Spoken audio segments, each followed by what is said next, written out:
देखिए यहाँ पर चैप्टर नंबर 14 है सांख्यिकी। कुछ क्लासेस में या कहीं कहीं पर इसको बहुत कठिन माना जाता है, लेकिन ये सबसे आसान मैथ का चैप्टर है। ठीक है, कुछ फार्मूले होते हैं, उनको सॉल्व करके उनको याद करके सीधे एग्जाम में जाइए और आराम से इसको हल किया जा सकता है। तो इसमें सांख्यिकी में सबसे पहले बात की जाती है समांतर माध्य निकालने की, या उसको माध्य भी कहते हैं। समांतर माध्य को इंग्लिश में कहा जाता है अर्थमेटिक मीन। ठीक है, तो पहला जो है हम लोग क्लास 9th में पढ़ चुके हैं। वहां पर अवर्गीकृत आंकड़ों का माध्य निकाला गया था। कक्षा 8 या कक्षा 7 जहां पर भी आपने पढ़ा है, अभी तक अवर्गीकृत आंकड़ों का माध्य पढ़ा है। यहाँ पर है वर्गीकृत आंकड़ों का माध्य, मतलब इसमें एक टेबल दिया रहेगा। तो इस तरीके से जो टेबल में दिए रहते हैं उनको कहा जाता है वर्गीकृत आंकड़े। ठीक है, वर्ग बना के दे देंगे। तो इसके लिए सबसे पहले फार्मूले देख लीजिए क्या है। समांतर माध्य निकालने की यहाँ पर 3 विधियां बताई गई हैं। 3 विधियों में से कोई भी विधि पूछी जा सकती है। ये कह सकते हैं कि समांतर माध्य कल्पित माध्य विधि से निकालिए या समांतर माध्य पग विचलन विधि से निकालिए। 3 विधियां दी गई हैं। ठीक है, सबसे ज्यादा जो यूज होती है वो प्रत्यक्ष विधि या डायरेक्ट मेथड। कक्षा 7 में आपकी प्रत्यक्ष विधि समांतर माध्य निकालने की है, लेकिन यहाँ पर 10th में तुम्हारा आ जाता है कल्पित माध्य विधि ज्यादा यूज हो रही है और पग विचलन विधि। ठीक है, तो इसके लिए करना क्या होता है, फार्मूले देख लीजिए। प्रत्यक्ष विधि के लिए फार्मूला जो होता है x बार समांतर माध्य लिखने का एक नोटेशन है, यानी कि समांतर माध्य x bar equal to sigma fi xi upon sigma fi। यहाँ सिग्मा का जो मतलब होता है वो होता है योग, या इंग्लिश में इसको ये भी कह सकते हैं समेशन, SUMMATION। योग को प्रदर्शित करता है सिग्मा। ठीक है, तो अभी यहाँ जस्ट याद कर लीजिए कि sigma fi xi upon sigma fi होता है। f का मतलब यहाँ पर फ्रीक्वेंसी से है। ठीक है, हिंदी में बारंबारता कहते हैं। दूसरी विधि है हमारी कल्पित माध्य विधि। इसको इंग्लिश में एज्यूम्ड मीन मेथड भी कहा जाता है। ये x बार बराबर होता है a plus sigma fi di upon sigma fi। तीसरी विधि जो सबसे फेमस विधि है यहाँ पर पग विचलन विधि। इसे अगर एग्जाम में बोर्ड में क्वेश्चन आता है तो कहीं कहीं पर लिख देते हैं कि पग विचलन विधि द्वारा समांतर माध्य निकालिए या माध्य निकालिए। तब आपको यही मेथड लगाना होता है। इसका फॉर्मूला होता है x bar is equal to a plus sigma fi ui upon sigma fi into h। ठीक है, ये 3 मेथड हैं समांतर माध्य निकालने के। इसके आगे इसमें 2 चीजें और होती हैं, इसी चैप्टर में आप पढ़ोगे। एक होता है मध्यिका निकालना, मध्यिका इसको इंग्लिश में कहते हैं मीडियन। ठीक है, दूसरी चीज इसी चैप्टर में पढ़ाई जाएगी मध्यिका। और तीसरी है बहुलक। ठीक है, बहुलक इंग्लिश में इसको कहते हैं मॉड। और ये समझ लीजिए, अगर इस एक्सरसाइज को, इस चैप्टर को आप लोग समझ गए तो इसमें से 7-8 नंबर का फ्री का नंबर होता है और ये सारे बच्चे कर लेते हैं। कोई इसमें कैलकुलेशन मिस्टेक वगैरह अगर नहीं होती है तो पूरा नंबर मिलता है। इसलिए एग्जाम के दृष्टिकोण से ये बहुत ही इंपॉर्टेंट एक्सरसाइज है और आपके बोर्ड एग्जाम हो चाहे प्री बोर्ड एग्जाम में हो, सब में ये आनी है। ठीक है, तो इसके ये फार्मूले नोट कर लीजिए। इसके आगे सीधे एक्सरसाइज पे हम लोग चलते हैं।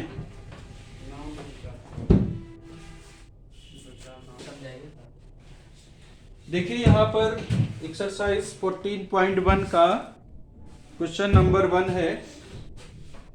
विद्यार्थियों के एक समूह द्वारा अपने पर्यावरण संचेतना अभियान के अंतर्गत एक सर्वेक्षण किया गया।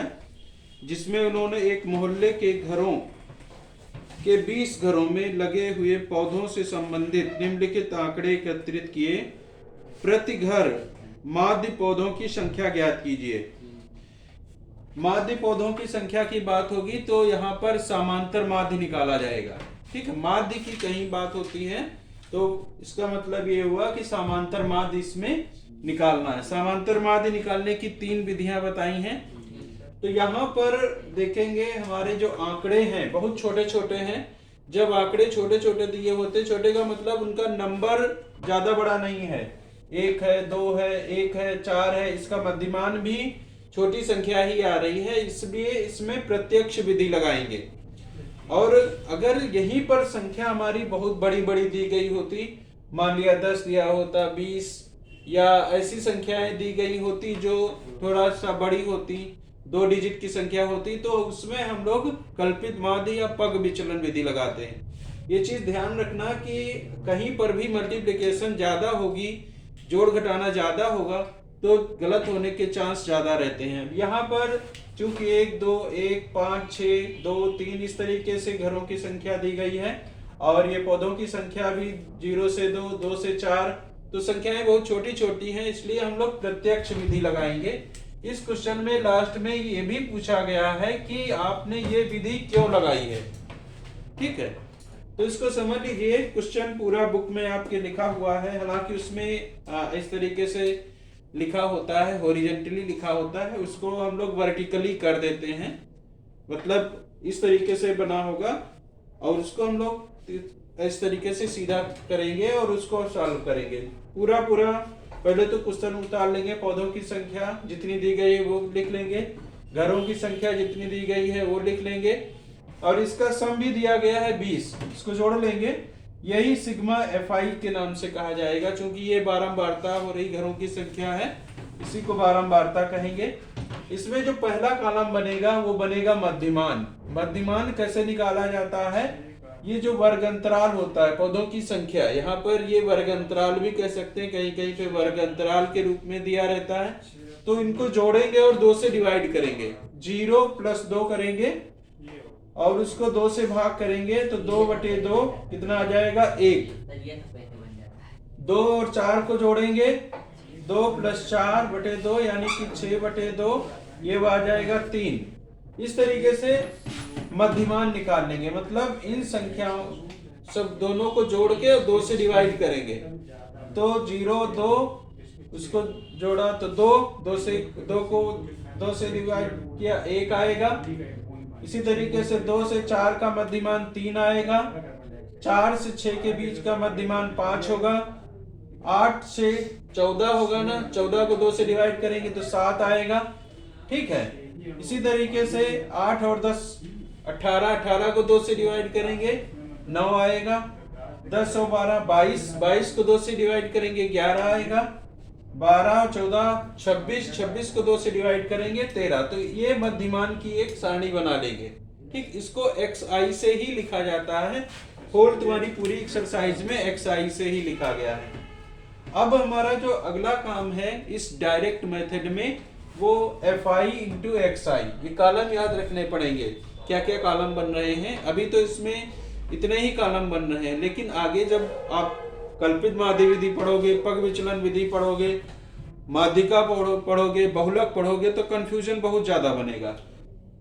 इसलिए डायरेक्ट मेथड में केवल डायरेक्ट मल्टीप्लाई करना है, इसीलिए इसको डायरेक्ट मेथड भी कहा गया है, प्रत्यक्ष विधि या डायरेक्ट मेथड।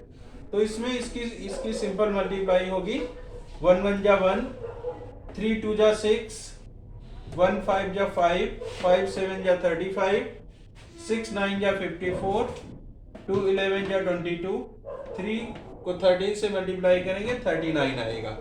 अब इनको जोड़ लेंगे, इनका जो सम होगा उसको हम लोग सिग्मा FI XI से लिखेंगे। सिग्मा का मतलब ही होता है जोड़, जैसे यहाँ पर भी सिग्मा FI लिखा हमने 20। ठीक है, ये पहले लिख लिया था हमने, क्योंकि सिग्मा FI XI 162 आ रहा है। अब हम सीधे फार्मूला हमें याद करना पड़ेगा कि x bar is equal to होता है sigma FI XI upon sigma FI।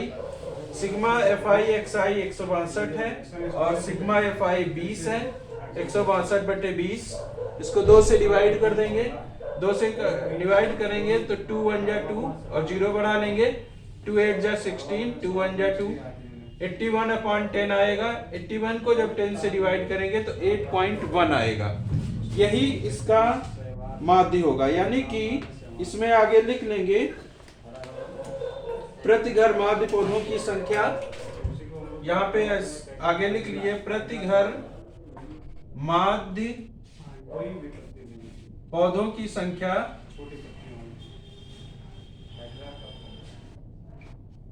बराबर 8.1। ठीक है। और इसमें यह भी कहा है कि माध्य ज्ञात करने के लिए आपने किस विधि का प्रयोग किया और क्यों।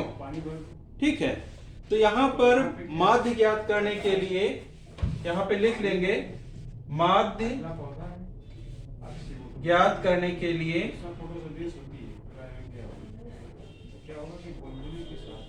प्रत्यक्ष विधि का प्रयोग किया। प्रत्यक्ष विधि, इंग्लिश में कहेंगे डायरेक्ट मेथड। प्रत्यक्ष विधि का प्रयोग किया क्योंकि